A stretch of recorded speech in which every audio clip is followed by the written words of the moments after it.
Hare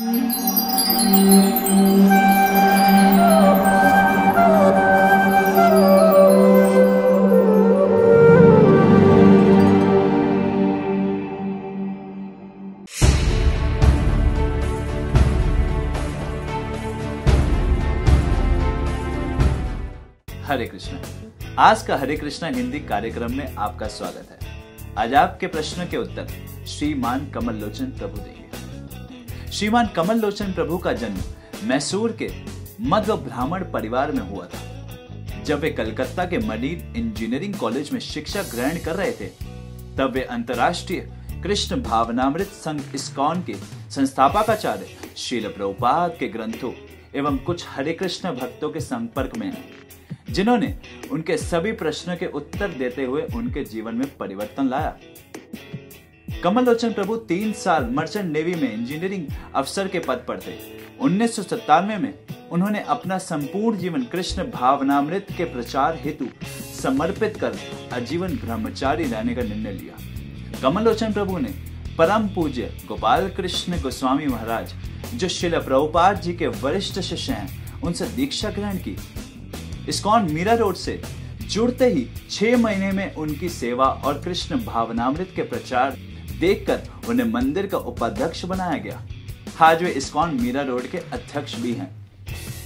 Kamal Lochan Prabhu Vrindavan institute for higher education यानी VIHE के शिक्षक भी हैं। उनके जीवन का उद्देश्य ये भी है कि वे बच्चों के लिए वैदिक गुरुकुल का निर्माण करें, जहां बच्चों को केवल भौतिक शिक्षा ही नहीं बल्कि आध्यात्मिक ज्ञान भी प्राप्त हो।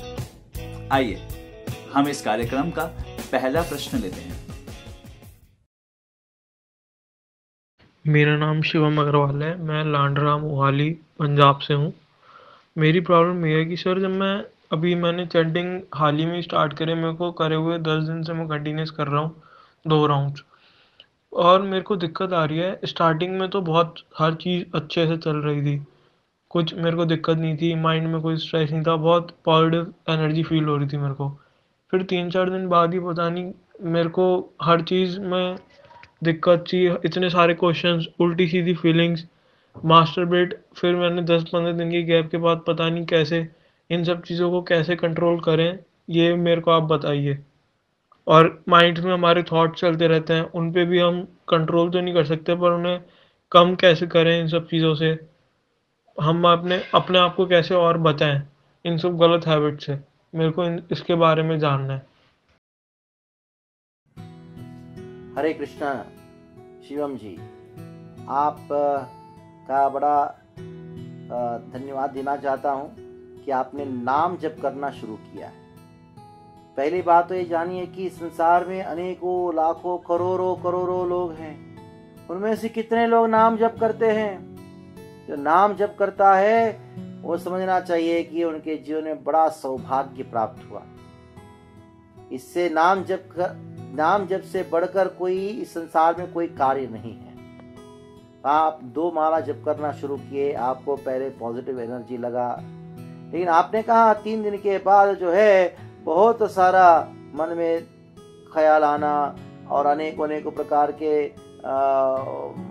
स्ट्रेस फील करना, ये चीजें हुआ है। ऐसा नहीं कि 2-3 दिन के बाद ऐसा हुआ, पहले नहीं था, पहले भी ऐसे ही थे, लेकिन आपको मालूम नहीं था कि मैं कितना खराब हूं, मेरा मन जो है कितना दुष्ट है। आपको मालूम नहीं था कि मेरा मन नियंत्रण में नहीं है। जप करने से अभी क्या हुआ, 2-3 दिन जप करने से आपको मालूम पड़ा कि मेरे मन कितना दूषित है, कितना प्रदूषित है।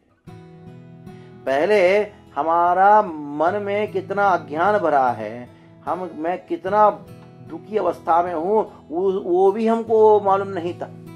जैसे मान लीजिए कि आपको थोड़ी सी कुछ बीमारी हुई, सर्दी हुई, बुखार आता था, आप डॉक्टर के पास गए, तो डॉक्टर ने टेस्ट किया। 2-3 दिन के बाद आपको टेस्ट रिपोर्ट आया। जब वो टेस्ट रिपोर्ट में मालूम पड़ा कि आपको तो बहुत गहरी बीमारी है, आपको तो कैंसर है। अच्छी बात है कि नहीं? रिपोर्ट आया, रिपोर्ट आने के बाद आपको मालूम पड़ा कि कैंसर है, कि अच्छी बात है कि नहीं? ये बहुत अच्छी बात है कि आप 2-3 दिन जप करने के बाद आपको पता लगा मैं स्ट्रेस में हूं, आपको पता लगा कि मेरे मन नियंत्रण में नहीं है, मैं बहुत परेशान हूं। पहले वो भी नहीं मालूम था।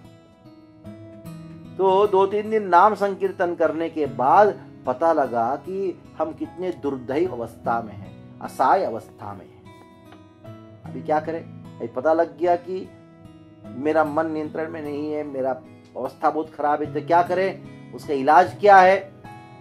उसका इलाज एक ही है, नाम जप को करते रहना, करते रहना, करते रहना। भगवान का जो नाम जप है आप जो कर रहे हैं, ये हम इसलिए नहीं करते ताकि हमको शांति मिले, हम इसलिए नहीं करते क्योंकि इससे मेरा मन कंट्रोल हो जाए। ये सब चीजें बाई प्रोडक्ट है, वो होगा, आज नहीं तो कल होगा।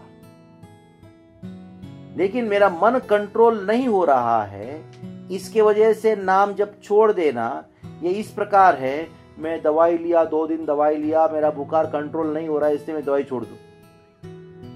नहीं, वो दवाई को लेने से ही वो बुखार, वो बीमारी दूर होगा। और बीमारी अचानक तो दूर नहीं होगा। क्यों नहीं होगा? क्योंकि हमारी ये जो बीमारी है, मन की अस्वस्थता है, टेंशन है, जो भी है, अनेक अनेक प्रकार के जो थॉट्स है, वो आज की बात थोड़ी ना है। जन्म जन्मांतर को जन्म जन्मों से लेके आ रहे। आप सोचते हो कि 2-3 दिन जप करने से, 10 दिन जप करने से दूर हो जाएंगे? हो भी सकते अगर शुद्ध नाम उच्चारण करे, लेकिन हमारा उस प्रकार की नाम उच्चारण इतना पवित्र नहीं है। इसकी वजह से क्या करना है हमको? नाम जप करते ही जाना है, जप करते ही जाना है। चाहे मेरा मन जो करना है, मन को करने दो, मैं अपना काम करूंगा। मन को अपना काम करने दो, क्योंकि गीता में भगवान ने कहा हम आत्मा है, हम मन नहीं है। हम आत्मा होने के नाते हम मन से अलग है।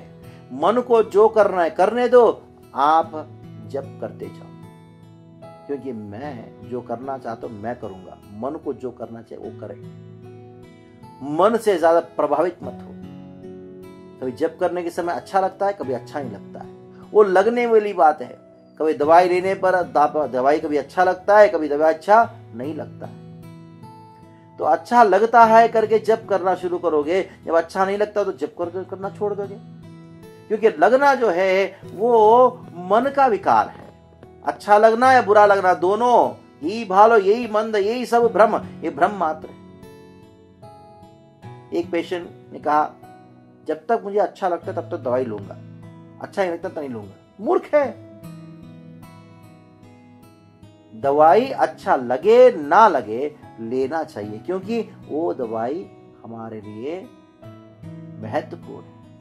इसी प्रकार ये जो नाम जप कर रहे हैं आप, ये दवाई है, हमारी बीमारी का दवाई है। सबसे पहला जो है हमको अपनी बीमारी को दर्शाता है। देखो हमारी बीमारी कितना गहरा है। अभी आपने अपना अवस्था को वर्णन किया है, ये बहुत अच्छी बात है। कम से कम मालूम पड़ा कि आपकी बीमारी बहुत गहरी है, और उसके लिए आपको बुद्धि का प्रयोग करके क्या करना है? ये सोचना है कि ये दवाई जो दिया गया है मुझे, हरे कृष्ण महामंत्र जो है, मैं ये जो ले रहे हैं उसको और बढ़ाते जाओ। जितना ज्यादा गहरा बीमारी है उतना ज्यादा करना है। आप 2 माला करते हो, 2 को 4 करो। अच्छा लगे ना लगे करो, क्योंकि दवाई अच्छा लगे ना लगे हमको लेना है। वो 4 को धीरे धीरे बढ़ाते हुए 8 करो, करते करते 16 माला तक जप करने तक प्रयास करो। आपके नजदीक में कोई सत्संग केंद्र है या मंदिर है, उधर जाया करो, जाके भक्तों से आप मिला करो।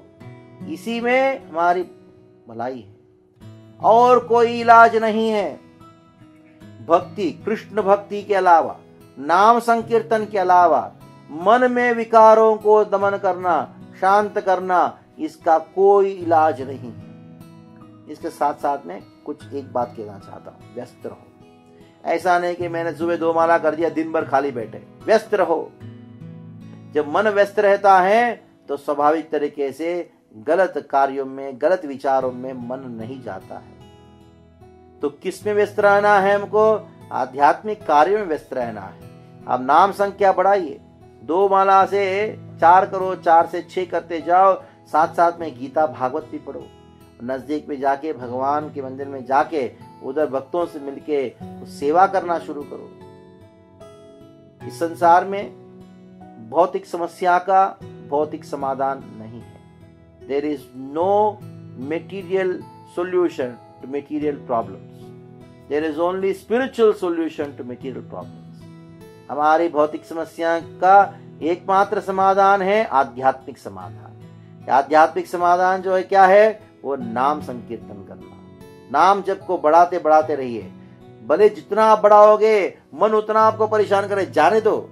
मन को काम है परेशान करना, मन का काम है अनेकों ने विचार कर, जो करना है मन को करने दो, आप अपना काम करो। क्या है, हरे कृष्ण कृष्ण कृष्ण हरे हरे, हरे राम राम राम हरे हरे। इस मंत्र को जप करते जाओ। हरे कृष्ण। हरे कृष्ण प्रभु जी, मैं आसाम सिलचर की रहने वाली हूँ और मेरा नाम शौर्णिका दास है। मैंने कृष्ण कॉन्शियसनेस के बारे में यूट्यूब में देखा और मैं इससे काफ़ी प्रभावित हुई और मैं लास्ट 17 डेज से हरे कृष्ण महामंत्र का जाप कर रही हूँ।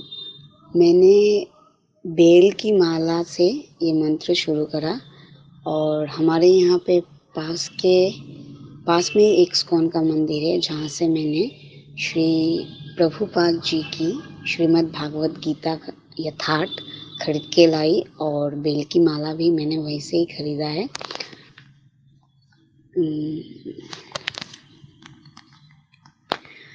एक्चुअली मैं नॉनवेज फैमिली से बिलोंग करती हूँ और हम लोग के घर में आए दिन नॉनवेज बनता ही रहता है, लेकिन मैं लास्ट 17 डेज से सिर्फ दाल और ऐसे गोभी का सब्ज़ी वगैरह मैं खा रही हूँ और फिश एग ये सब नहीं खाती। मैंने कोशिश कर रही हूँ छोड़ने की, क्योंकि अभी तक मेरी शादी नहीं हुई।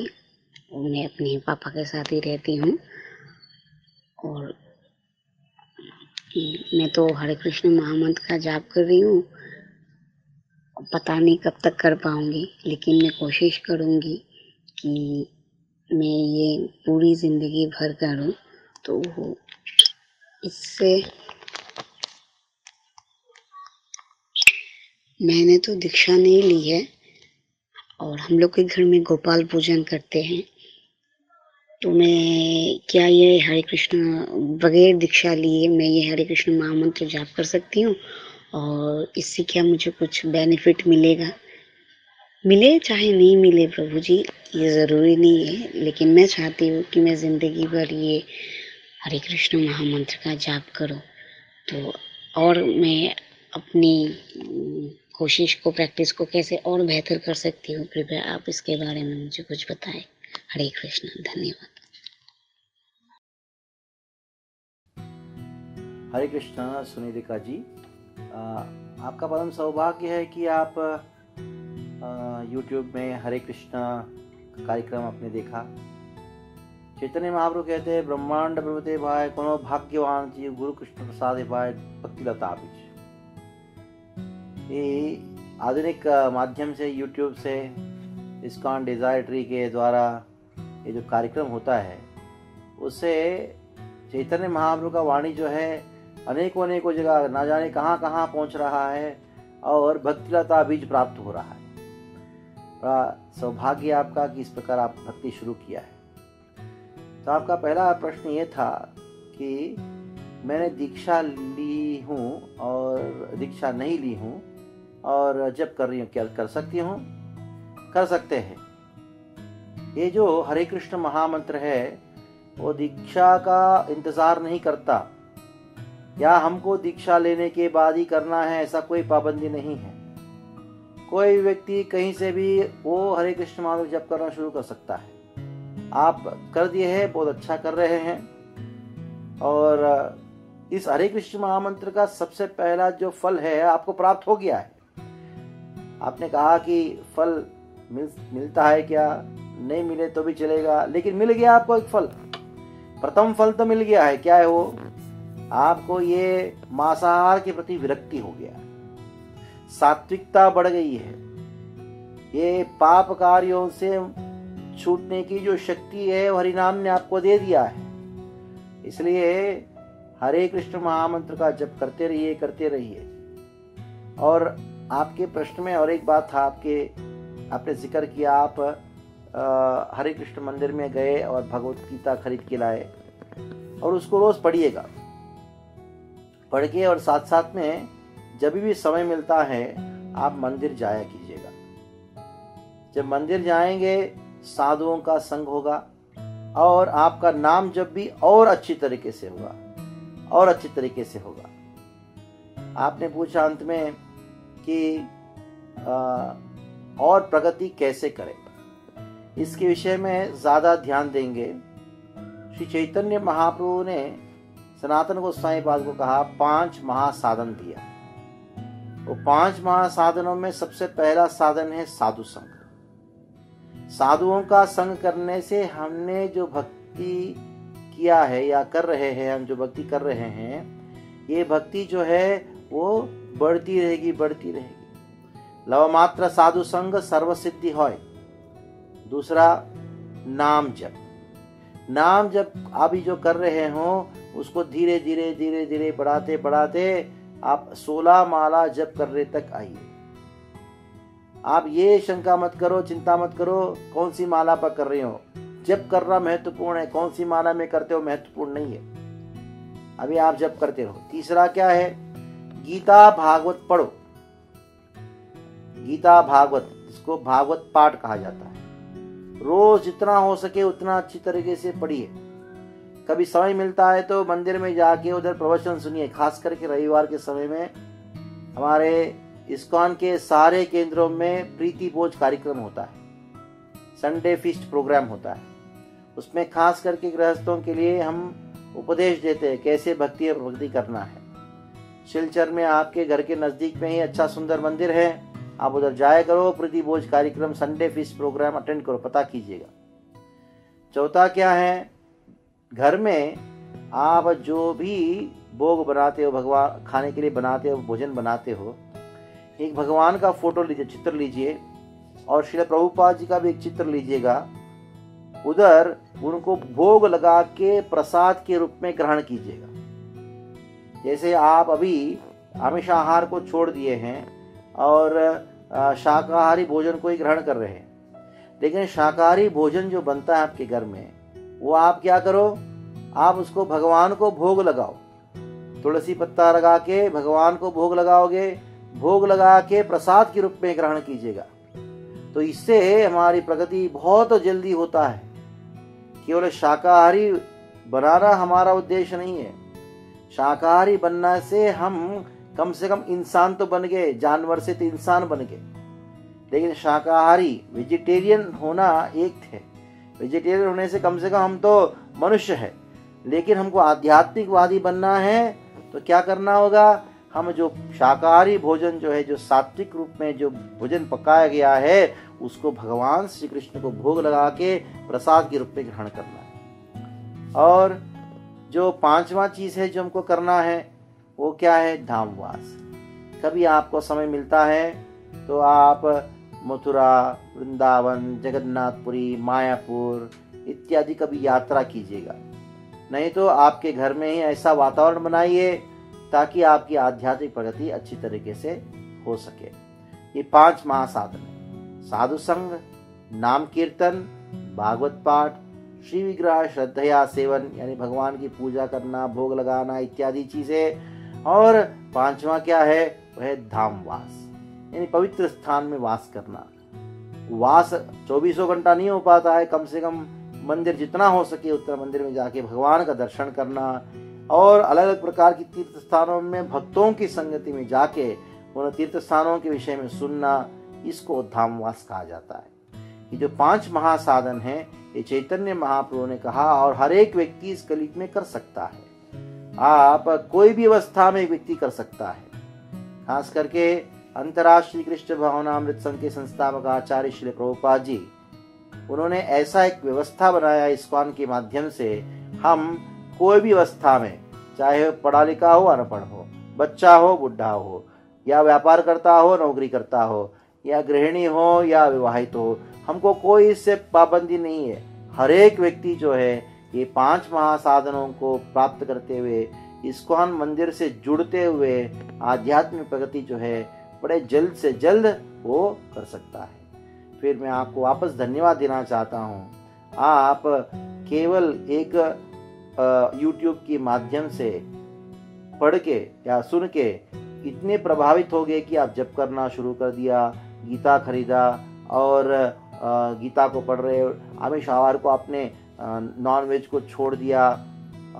इसका अर्थ यह है कि आप पिछले जन्म में कहीं भक्ति किए होंगे। आपका बड़ा परम सौभाग्य है कि वापस आपके पिछले जन्म में जो छूटा हुआ भक्ति जो है अभी वापस वो आप जारी कर रखे हैं। हरे कृष्णा। हरे कृष्णा। मेरा नाम अमन है और मैं न्यू दिल्ली से हूँ। मेरा प्रश्न है कि भगवान अब कब अवतार लेंगे, मतलब जो भगवान कल्कि का जो अवतार होने वाला है वो कब होगा, और उस समय इस्कॉन सोसाइटी होगी या नहीं होगी? कृपया करके मुझे इस सवाल का आंसर बताएं। हरे कृष्णा अमन जी, आपका एक अनोखा प्रश्न है और ऐसा प्रश्न आज तक मुझसे किसी ने नहीं पूछा। भगवान कब अवतार लेने वाले हैं और कल्कि अवतार कब होने वाला है, और हो भी गया कलयुग के अंत में, तब तक इस्कॉन रहेगी कि नहीं रहेगी? ऐसा लगता है कि हमसे ज़्यादा आपको इस्कॉन की चिंता है।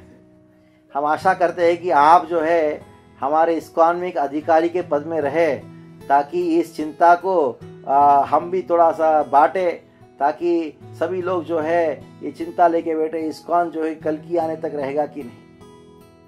बहुत अच्छी प्रश्न है। मैं आपको धन्यवाद देना चाहता हूँ कि सलाना भी करना चाहता हूँ कि आपने इतनी भारी चिंता आपके मन में रखा है।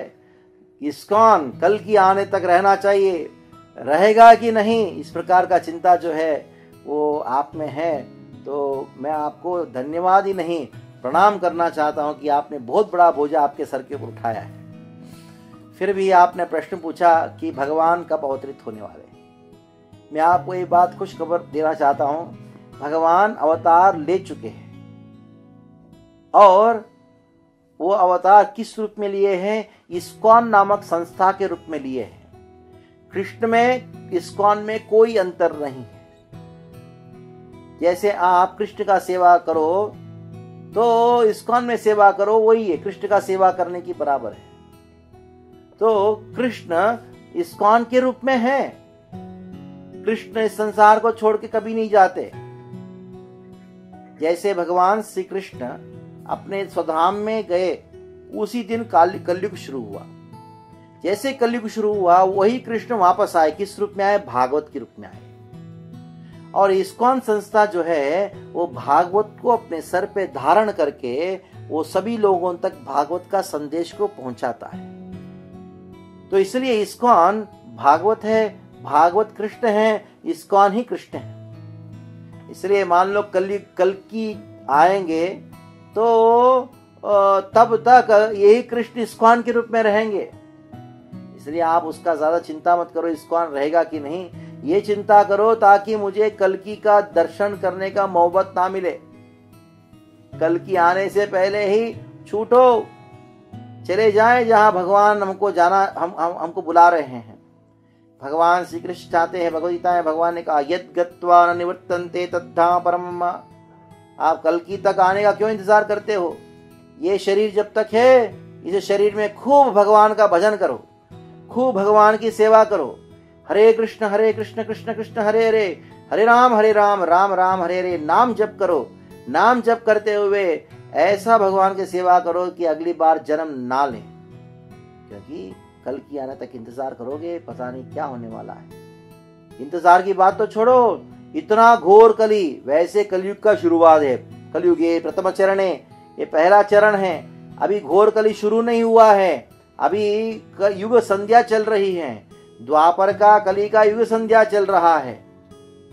कल्कि आएंगे कब? कलयुग की अंत में। अभी बहुत लंबा समय बाकी है, 4,27,000 वर्ष बाकी है। तो क्यों इतना तक मरना चाहते हो आप इस भौतिक जगत में? निकलो इधर से, अगली बार इस शरीर में आना ही नहीं है। आप चाहते हो क्या अगली बार जन्म लेके वापस नर्सरी में जाना चाहते हो, स्कूल का टीचर का मार खाना चाहते हो, नहीं चाहते हो ना? इससे क्या करो, नाम जप करो और इसका चिंता छोड़ दो कि इस्कॉन रहेगा कि नहीं कलयुग आने तक। इसका चिंता करो जब तक मैं जीवित हूं तब तक इस्कॉन के साथ में रहूं, जो इस्कॉन कृष्ण से अभिन्न है। हरे कृष्ण। इसी के साथ आज का कार्यक्रम समाप्त होता है। यदि आप भी आध्यात्मिक प्रश्न पूछना चाहते हैं तो कृपया अपना प्रश्न आपके नाम एवं स्थान के साथ ऑडियो या वीडियो के रूप में हमें व्हाट्सएप के माध्यम से 9987060606 पर भेजें और आप हमें आपका प्रश्न askhktv@gmail.com पर ईमेल कर सकते हैं। हमारे वरिष्ठ सलाहकार आपके प्रश्नों का अवश्य उत्तर देंगे। धन्यवाद। हरे कृष्णा।